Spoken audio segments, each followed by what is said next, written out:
ನಮಸ್ಕಾರ. ಸದಾನಂದ ಬಾಬ್ನಿ ಯೂಟ್ಯೂಬ್ ವಾಹಿನಿಗೆ ಸ್ವಾಗತ. ಕನಕ ಜಯಂತಿಯ ಹಾರ್ದಿಕ ಶುಭಾಶಯಗಳು.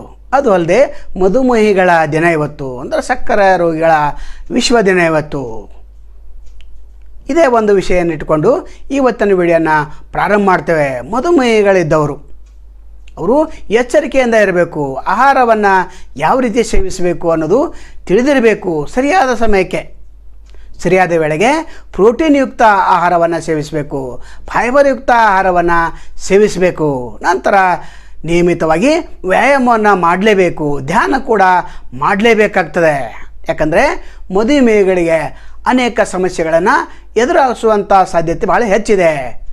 ನರ ದೌರ್ಬಲ್ಯ ಆಗ್ತವೆ, ಕಣ್ಣು ಕಾರೋದು ಬಂದಾಗ್ತವೆ, ಕಿಡ್ನಿ ಸಮಸ್ಯೆ ಬಂದಾಗ್ತವೆ. ಆದರೆ ಭಯಬೇಡ, ಉತ್ತಮ ಆರೋಗ್ಯ ಶೈಲಿಯನ್ನು ನೀವು ರೂಢಿಸಿಕೊಂಡ್ರೆ ನೀವು ಅದನ್ನು ತಡೆಗಟ್ಟಬಹುದು, ಅಂದರೆ ನಿಯಂತ್ರಣ ಮಾಡಬಹುದು. ಈ 5 ವಸ್ತುಗಳಿಂದ ನೀವು ದೂರ ಇರಬೇಕು.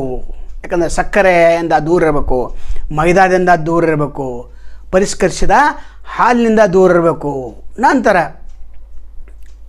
ಉಪ್ಪಿನಿಂದ ದೂರ ಇರಬೇಕು, ಮೈದಾದಿಂದ ದೂರ ಇರಬೇಕು. ನಂತರ ಯಾವಾಗಲೂ ಕೋಲ್ಡ್ ಡ್ರಿಂಕ್ಸ್ ನೀವು ಕುಡಿಲೇಬಾರದು. ಎದ್ದ ನಂತರ 1 ಗ್ಲಾಸ್ ಉಗುರು ಬೆಚ್ಚನ ನೀರನ್ನು ಕುಡಿಲೇಬೇಕಾಗ್ತದೆ. ಒಟ್ಟಾರೆ ನಿಯಮಿತವಾಗಿ ಆಹಾರವನ್ನು ಸೇವಿಸೋದ್ರಿಂದ ಇದನ್ನು ತಡೆಗಟ್ಟಬಹುದು. ಭಾರತದಲ್ಲಿ ಈಗ 10 ಕೋಟಿಗೂ ಹೆಚ್ಚು ಮಧುಮೇಹಿಗಳಿದ್ದಾರೆ. ನಂತರ 13 ಕೋಟಿಗೂ ಹೆಚ್ಚು ಪ್ರೀ ಡಯಾಬಿಟಿಕ್ ಪೇಷಂಟ್ ಇದ್ದಾರೆ. ದಿನಕ್ಕೆ ಇದು ಹೆಚ್ಚಾಗ್ತಾನೆ ಇದೆ. ಜೀವನ ಶೈಲಿ ಬದಲಾವಣೆ ಮಾಡಿಕೊಂಡ್ರೆ, ಉತ್ತಮ ಆಹಾರವನ್ನು ಸೇವಿಸಿದರೆ ನೀವು ಈ ರೋಗವನ್ನು ತಡೆಗಟ್ಟಬಹುದು, ಅಂದರೆ ನಿಯಂತ್ರಣ ಮಾಡ್ಬೋದು. 1922ರಲ್ಲಿ ಬ್ಯಾಟಿಂಗ್ ಅನ್ನುವಂಥ ಒಬ್ಬ ವಿಜ್ಞಾನಿ ಈ ಇನ್ಸುಲಿನನ್ನು ಕಂಡುಹಿಡಿದ್ರು. ಅಂದಿನಿಂದ ಇಂದಿನವರೆಗೆ ಇನ್ಸುಲಿನ್ ಪ್ರಿಯರಿಗೆ ಇವರು ದೇವರಾಗಿ ಪರಿಣಮಿಸಿದ್ದಾರೆ. ಒಟ್ಟಾರೆ ಈ ಮಧುಮೇಹಿಗಳು ಆಹಾರ ಪದ್ಧತಿಯನ್ನು ಚೆನ್ನಾಗಿ ರೂಢಿಸ್ಕೊಳ್ಬೇಕು. ಊಟದಲ್ಲಿ ಹೆಚ್ಚಾಗಿ ಕಾಯಿಪಲ್ಯಗಳನ್ನು ನೀವು ತಿನ್ನಬೇಕಾಗ್ತದೆ. ನಂತರ ದ್ವಿದಳ ಧಾನ್ಯಗಳನ್ನು ತಿನ್ನಬೇಕಾಗ್ತದೆ. ಹಣ್ಣು ಹಂಪಲುಗಳನ್ನು ನೀವು ನಿಯಮಿತವಾಗಿ ಸೇವಿಸಬೇಕಾಗ್ತದೆ. ನಂತರ ಎಳೆನೀರು ಅದನ್ನು ಕೂಡ ನೀವು ಸೇವಿಸಬೇಕಾಗ್ತದೆ. ಅಂದರೆ ಏನು ತಿನ್ನಬೇಕು, ಯಾವ ವೇಳೆಗೆ ತಿನ್ನಬೇಕು ಅದನ್ನು ನೀವು ನಿರ್ಧಾರ ಮಾಡಬೇಕು. ಒಂದು ಪಟ್ಟಿಯನ್ನು ರೆಡಿ ಮಾಡಬೇಕು. ಬೆಳಗಿನ ವ್ಯಾಯಾಮ ಅತ್ಯಂತ ಅಗತ್ಯವಾದದ್ದು.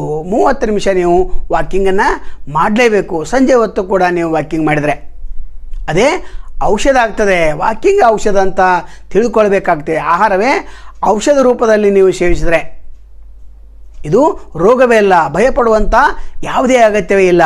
ಕೆಲವು ವೈದ್ಯರು ಭಯಪಡಿಸುವಂಥ ವಾತಾವರಣವನ್ನು ನಿರ್ಮಾಣ ಮಾಡ್ತಾರೆ.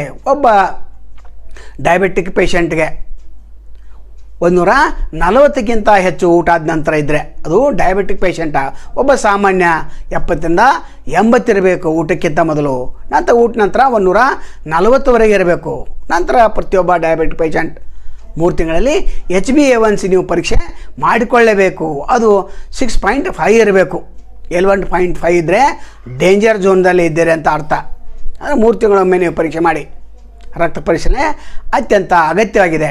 ಯಾಕಂದರೆ HbA1c ಇದನ್ನು ಮಾಡಿಸೋದ್ರಿಂದ ನೀವು ಯಾವ ಮಟ್ಟದಲ್ಲಿ ಶುಗರ್ ಇದೆ ಅನ್ನೋದು ಗೊತ್ತಾಗ್ತದೆ. ಒಟ್ಟಾರೆ ನಿಯಮಿತವಾಗಿ ನೀವು ಆಹಾರ ಪದ್ಧತಿಯನ್ನು ರೂಢಿಸ್ಕೊಳ್ಬೇಕು ಮತ್ತು ಫೈಬರ್ ಯುಕ್ತ ಆಹಾರವನ್ನು ಸೇವಿಸಬೇಕು. ಕಾರ್ಬೋಹೈಡ್ರೇಟ್ ಅತ್ಯಂತ ಕಡಿಮೆ ಪ್ರಮಾಣದಲ್ಲಿ ಸೇವಿಸಬೇಕು. ಹೇಳೋದನ್ನು ಹೇಳಿದರೆ ಪಾಲಿಸೋದು ಬಿಡೋದು ನಿಮಗೆ ಬಿಟ್ಟು ವಿಚಾರ.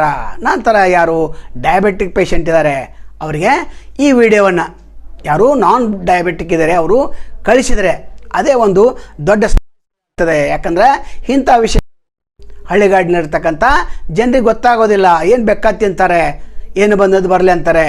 ನಂತರ ಆಸ್ಪತ್ರೆ ಸೇರ್ತಾರೆ. ಕೂಡಿಟ್ಟಂಥ ಹಣವನ್ನು ಲೂಟಿ ಡಾಕ್ಟರ್ ಮಾಡ್ತಾರೆ. ಇದೇ ವಿಡಿಯೋನ ಸಾಧ್ಯವಿದ್ದಷ್ಟು ಎಲ್ಲರಿಗೆ ಕಳಿಸ್ಬೇಕು. ಸದಾನಂದ ಬಾಬ್ನಿ ಇನ್ನೂವರೆಗೆ ಯಾರು ಲೈಕ್ ಮಾಡಿಲ್ಲ, ಶೇರ್ ಮಾಡಿಲ್ಲ, ಸಬ್ಸ್ಕ್ರೈಬ್ ಮಾಡಿಲ್ಲ, ಅವ್ರು ಮಾಡಬೇಕು. ನಾಳೆ ಮತ್ತೊಂದು ತಮ್ಮನ್ನು ಭೇಟಿ ಆಗ್ತೇವೆ. ಅಲ್ಲಿವರೆಗೆ ಎಲ್ಲಿ ಶುಭಾಗಲಿ. ನಮಸ್ಕಾರ.